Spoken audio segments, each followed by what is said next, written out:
Саламатсыздар ма, құрметті көрермендер? Менің каналыма қош келдіңіздер. Бүгін бізде қонақта Қуаныш Нұрсұлтан ағайымыз. Қуаныш Нұрсұлтан ағайымызды кішкене сіздерге таныстырып өтейін. Қуаныш Нұрсұлтан ағайымыз біздің СДУ университетінде біздің ақпараттық технологиялар және қолданбалы математика мектебінің ішіндегі математика кафедрасының меңгерушісі, Флорида университетінде докторантура қорғаған, PhD, доктор. Сонымен қатар осы университетте ассистент профессор қызметін атқарады. Сондықтан қош келдіңіз, Нұреке. Рахмет шақырғаныңызға.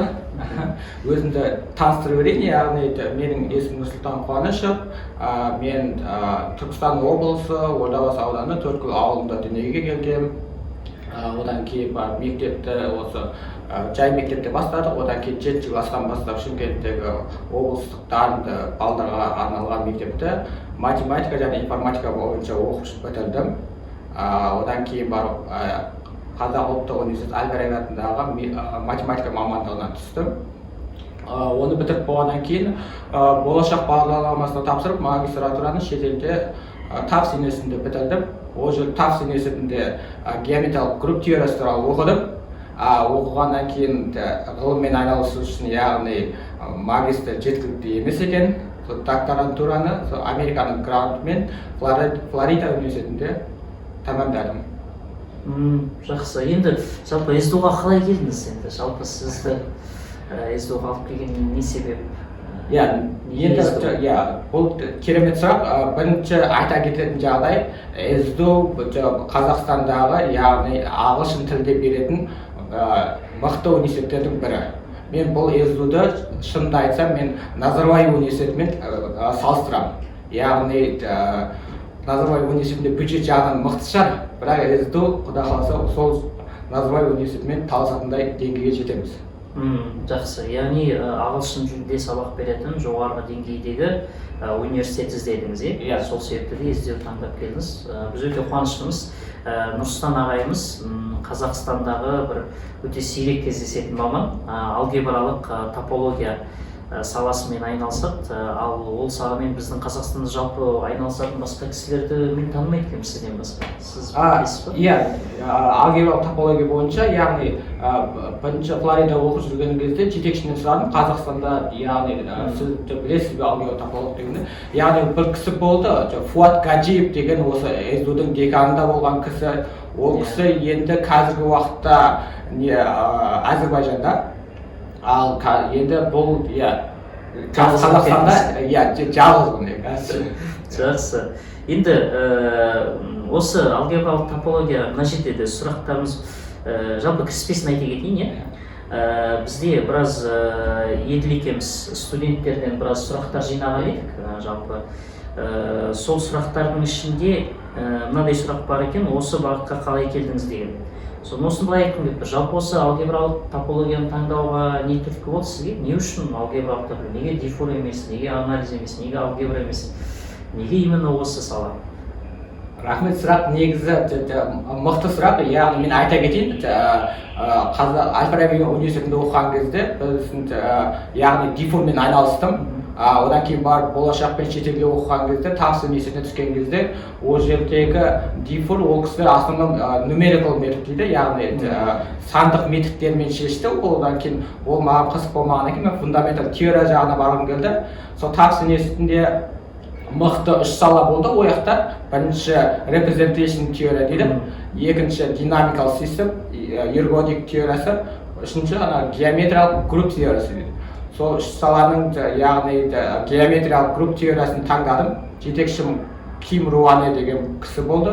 Одан кейін барып, геометриялық групп теориясында есептер қарапайым, бірақ сұрақтарды басқа яғни салалардан алады. Яғни сұрақтардың жауабына басқа салалардан алады. Мысалы айта кететін болсақ, менің қазіргі алгебралық топологияға барудың бір себебі, менің есебім геометриялық групп теориясынан, бірақ методтардың барлығын мен алгебралық топологиядан аламын. Яғни, есепті постановка задачасы дейді, есептің қойылуын түсінесіз, бірақ қалай шешем деген кезде сол яғни алгебралық топология несі инструменттер керек болады. Андай бір мен балаларға айтамын кейде біз неге математиктер неге ұқсаймыз деп шығарды. Қожа Насырға ұқсаймыз деп. Қожа Насыр деген бір персонаж бар, білесіз ғой, иә? Сол Қожа Насыр бір күні жаңағы қорасының алдында жүр дейді, бірдеңе іздеп жүр дейді. Көршісі жұмысқа кетіп бара жатып қарайды, Қожа Насыр бірдеңе іздеп жүр, кешке жұмыстан келсе тағы іздеп жүр екен. Қасына барып сұрайды, жаңағы сен күні бойы таппай жүрсің ғой мына жерде, мен саған көмектесейін, не жоғалттың дейді. Айтады, осындай бір құнды затымды жоғалттым дейді. Сосын сұрайды, енді қай жерге жоғалттың, осы жерге ма деп сөйледі, жоқ, қораның ішінде дейді да. Сосын тұрады да, сен қораның ішінде жоғалтсаң, онда сырттан неғып іздеп жүрсің дейді да. Сосын Қожа Насыр айтады, қораның іші қараңғы қой дейді да. Сол сияқты біз проблеманы алып, оны зерттеу осы жерде қиын, бірақ оны басқа жаққа көшіріп, сол жерде жұмыс істеп алып, кейін қайтадан қайтарамыз деген сияқты. Жақсы. Енді келесі тағы бір сұрақтарға кезек берсек, мындай сұрақ бар екен. Жасыңыз нешеде дейді жалпы?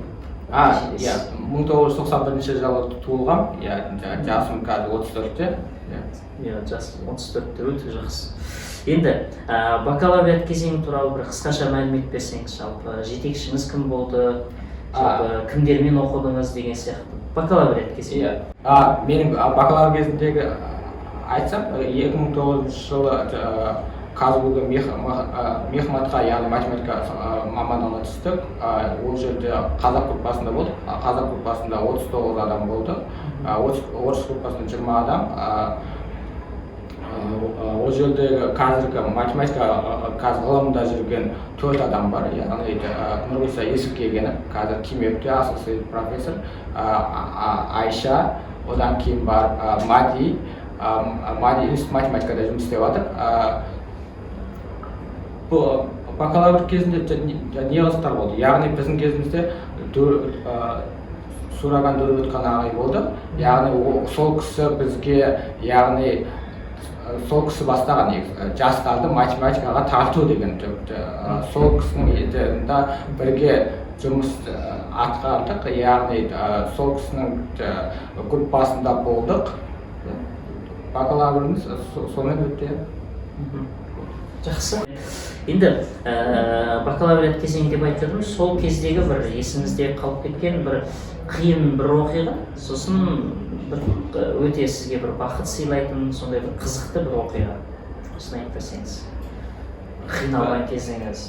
Бір қиналған кез ол қай кез болды? Яғни бірінші институтқа бардық. Институтқа барғаннан кейін барып, яғни ол жерде былай айтқан кезде ағайлардың бізден күткені жоғары болды, оны мойындау керек.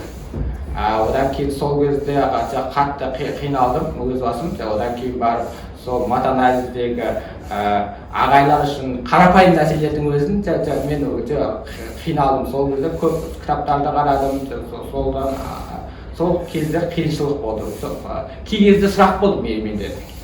Яғни мен көбінесе достарым, яғни олар математикаға былай айтқан кезде не қыласың, оны бітіргеннен кейін не боласың деген сияқты сұрақтар қойдым. Сол кезде мен кейде ойланып жүрмін. Осыны не істеймін, одан бизнеспен айналыспаймын ба деген сияқты сондай кезеңдер болды. Сол қиыншылықтар болды. Бірақ енді соған қарамастан соны оқыдық ары қарай. Ал енді бақытты кез қандай кез десеңіз, сол кездегі қиналған кездері ол бақыт деп сезінемін. Себебі соның арқасында болашаққа тапсырдым. Болашақтан яғни стипендиясын жеңіп алдым. Ол кезде болашақтың директоры қателеспесем Саясат Нұрбек ағай еді, қазіргі министр. Сол кісі бізге сұрақ қойды енді. Біз сұрағанда, жарайды сендер математика алғанда шетелге барғанда не істейсіңдер? Одан кейін бар сол кезде енді жаңа сала үйреніп келеміз. Құда қаласа филд медалсын сондайды қазақтардан шығарамыз деп сол мақсатта бардық. Содан кейін барып енді жаңа сала алып келдім деп ойлаймын. Енді филд медал болды. Енді филд медалсы енді маған 40-қа дейін ғой, 5 жыл бар, бірақ енді құда қаласа өз білгенімді осы жерде СДУ-да, яғни мектеп дейді, школа дейді, соны қосам деген ойым бар. Өте жақсы. Яғни студенттерім, егер сіз оқу кезінде қандай да бір ғылымға қадам басқан кезде қиналып жүрген болсаңыз, онда қамықпаймыз, яғни ағайымыз сияқты ол сіздерге кейін бақыт болуы мүмкін. Сондықтан әрбір қиыншылықтың артында бір жақсылығы бар дейді ғой, соны айтып жатыр. Сондықтан осыны естен шығармаймыз. Енді тағы бір сұрағымызға келсек, жалпы математикадан басқа уақытта немен айналысасыз? Бір хоббиіңіз бар ма? Есеп шығармаған кезде. Иә, енді басқа уақытында негізінен спортпен айналысқанды жақсы көремін. Иә, яғни футболға қызығамын. Футболдан бөлек, яғни шетелде жүрген кезде көп жүзуге қызықтым. Яғни жүзуге қызыққаның бір себебі, яғни бір шетелдің бір жақсы жері университеттерде өзінің жимі болады, яғни спорт залы болады. Сол жерде өзі арнайы шомылатын жерлер болады. Біз кірген тегін қай уақытта келсең де, сонымен сол не болды, маған қатты әсерім берді. Яғни суға түсем, одан кейін барып, футбол сонымен айналысамын. Яғни біздің университеттерде сондай нәрселер болса өте жақсы екен, яғни университеттің ішінде өзінің жимі, жаңағы бассейні деген сияқты. То есть андай бір жалпы біз университетте жүрген мұғалімдер болсын, студенттер болсын, біз стрессте жүреміз ғой жалпы. Жаңағы есеп шығару керек, қиналасың, ол шықпайды, кейде шығады. Контактқа түсесің, білім үйретесің, жаңағы шаршайсың, немесе студенттер оқиды, шаршайды, нәрсе түсіну қиын. Сол кезде бір спортпен айналысып, бір жүзу, басқа да нәрсемен айналысу, бұл өте бір жағынан денсаулыққа пайдалы, бір жағынан адам миын бір сергітіп босататын сияқты. Жақсы. Енді біздің соңғы бір сұрағымыз келді. Бұл соңғы сұрағымыз ауыр, соңғы түйенің жүгі ауыр дейді, соңына қалдырдық. Енді студенттер сіздерден келгеннен кейін соны қойып жатырмын. Жалпы мынандай сұрақ, неге тек мұғалімдер дұрыс бола береді деп шырылдап жатыр. Жан айқайы біздің студенттердің. Екіншісі, неге деканат біздің проблема шешпейді дейді. Соны не дейсіз, қалай жауап бересіз? Бұл сұрақ шынымен де қиын сұрақ. Мен бойындағы кетейін, яғни мен осы меңгеруші ретінде келгеніме бір қателеспесем бір 4 ай болып қалды. Яғни біз деканатта, факультетте барлық мәселені шешуге тырысамыз. Яғни бұл сырттан қарағанда, яғни мұғалімді қорғап отырған сияқты білінеді шешімдеріміз. Шынымен айтқан кезде біз студенттердің де мүддесін қатты қорғаймыз. Яғни менің ұстанымым мынандай, яғни мен шетелде магистратурада, докторантураны оқып келдім, яғни ол жерде көрген нәрсем, яғни бізде мұғалім мен студенттердің арасында былай дистанция болмаған қалаймын. Ал бізде сіздер ойлайсыздар мұғаліммен әр мұғалім айтқан нәрсесі дұрыс деген сияқты. Жоқ, біз факультетте отырғанда айтамыз, шешім де қабылдаймыз, студенттер қорықпай сұрау керек, одан кейін барып, егер мұғалім дұрыс емес болса, тақтада ағай, ана жерімізді қалай олай болды, не үшін деген сияқты сұрау керек. Одан кейін барып, біздің мақсатымыз бұл жерде студенттер өзін былай көрсету, оны қалай көрсетеді. Яғни сабақта отырған кезде ат салысып отырса деп ойлаймыз. Сол жағынан сіздер ат салысып отырсаңыздар, сіздердің нелеріңізді қорғаймыз, мүдделеріңізді қорғаймыз. Және де соңғы бір айта кететін жағдайым, яғни студенттерге де класста сабақта айтамын. Яғни мұғалімдікі дұрыс болмаса, бізге деканатқа айтыңыздар, меңгерушіге айтыңыздар, біз ары қарай қарастырамыз. Яғни өз проблемам өзінде деп жүре беруге болмайды, немесе бұл кісіні шешілмейді бұл мәселе деп. Яғни кем дегенде жаңағыдай өз тараптарыңыздан жасалатын әрекет жасау керек, меңгерушімізге барып айту керек, арыз шағым түсіру керек. Сол кезде онымен жұмыс жасалады. Өзіңізде былай, өздеріңізде қастарыңыздағы студенттермен сөйлессеңіздер, өз мәселелерін жалпы ұйымдасып, бір ортақ шешімге келіп, меңгерушіге айтып, сөйтіп шешіп жатқан жағдайлар да бар, Ондай жағдайлар көп. Мысалы, мына мұғалім маған ұнамайды практикадан, басқа мұғалімді ауыстырыңыздар деген кезде, біз басқа мұғалімге де оны ауыстырдық. Біздің мақсат бұл жерде сапалы білім бергіміз келеді. Яғни бізде проректор Андрей ағайымыз бар, ол кісі айтады, институтты біз Централ Азияда кішкентай Харвард ретінде қалыптастырсақ деген жоспарда жұмыс істеп жатырмын енді. Жақсы, өте керемет сұхбат болды деймін. Енді сұхбатымыздың соңын мынандай бір немен аяқтасақ, студенттерге, біздің математик студенттерге деп айтайыншы, болашақ ғалым біздің шәкірттерімізге қандай кеңес бересіз, өзіңіздің кеңесіңізді берсеңіз? Бұл жерде кеңесім, яғни сіздер оқыған кезде сіздер бақытты сезіну керексіздер. Не үшін деп айтайын? Себебі қазіргі уақытта сіздерде ресурс дейді ғой, мысалы математиканы оқу үшін сіздерге бір сабақты күтіп отырудың қажеті жоқ. Қазір сіздер YouTube-ты қолдансаңыздар, YouTube-тан да кез келген сабақты қалай өтетін барлығы open source бар, ашық сорстарымыз бар. Сонымен қатар MIT, Harvard сияқтылар өздерінің арнайы open course деп тегін курстарын ашып қойды. Ол ковидтің кезінде ашты, ол әлі күнге дейін ашылып тұр қазір. Яғни сіз бір сабақтан бір нәрсе түсінбей қалсаңыз, сонымен қатар өзіңіз ары қарай соны зерттесеңіз де болады. Ары қарай өзіңіз былайша айтқанда үй жұмысы дейді, homework жаса дейді, үй жұмысы. Өзіңіз ары қарай зерттеп не қылсаңыз, сіздің былайша айтқан кезде прогрессіңіз бізден қарағанда 10 есе, может 100 есе қатты жылдам жүзеге асырасыз деп ойлаймын. Тағы бір нәрсе қоса кетейін, сіз өте жақсы айттыңыз. Мысалы, қазір мен өзім ChatGPT-ді көп пайдаланамын. Сол тұрғыдан айтатын болсам, ChatGPT-де қазір оқуға өте қатты көмектеседі. Яғни, сонымен бірге отырып оқысаңыздар, ол кәдімгі бір ментордың қызметін атқара беретін сияқты. Мысалы, бір нәрселер түсініксіз болса, мысалы, кітап оқып отырсыз, бір нәрселер түсініксіз, суретке түсірдіңіз, салдыңыз, айтасыз, мына жерін түсінбей жатырмын. Ол мен білсем өте жақсы ашып түсіндіреді. Менің айтпақшылығым, жасанды интеллект, сол ChatGPT, бірақ ChatGPT-де де қатты сеніп қалудың қажеті жоқ. Оны қатты айтып, математика саласы бойынша енді бізде мен өзім интернет қолданғанда екі сорсым бар. Яғни студент кезінде қолданатын студенттерге, математика студенттеріне айтатыным Math Stack Exchange деген бар.